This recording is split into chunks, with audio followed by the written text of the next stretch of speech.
oxygen. You need to breathe in order to stay alive. For your body to stay alive, you need oxygen.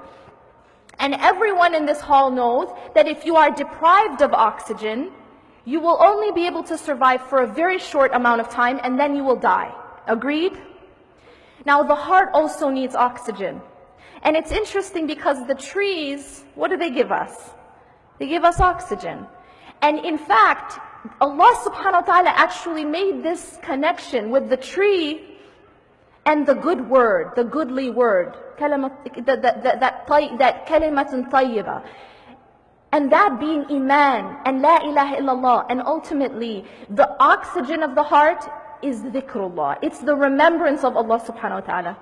If we live our lives and we don't remember Allah, if we live our day, we go through our day and we aren't praying, it is exactly like a person who is being deprived of oxygen. And I don't need to tell you, we don't need an MD up here to tell you what's going to happen to that person. It's obvious. That person who is depriving themselves of oxygen is going to die. And this is the state of those people's hearts who are not praying, or who are abandoning salah, or who are, they're not praying on time, or they don't have a connection with the words of Allah, the book of Allah. Because what they've done is they've deprived their heart of the oxygen, which is the remembrance of Allah. The remembrance of Allah is the oxygen of the heart. And and this is just a funny example. You never have a person say, I'm too busy to breathe. Right? You don't have anyone say, I'm in a really important meeting, so I'm going to breathe tonight. Or I'm not having a good day, so I'll leave breathing till tomorrow. Because I'm really down, I'm not in a good mood.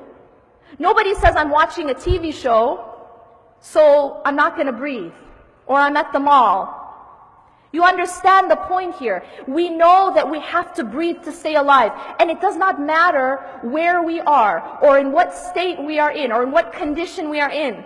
Even when you're in US airports, you still breathe, right? Yeah? What happens when salah time comes and you're in an airport? Your salah is your oxygen. You cannot think of it as anything less. And if you do, that's why your heart ends up dying. Really, it isn't rocket science. When people want to understand why they're having a spiritual crisis, it really is not complicated. It always goes back to the salah, because the salah is the life of the heart. And a person has to first abandon the salah, or somehow put salah aside, in order to be able to get off the straight path. So the salah becomes a protection, and it is also the life of the heart. Now we also know to take care of the body we need food. We have to feed the heart.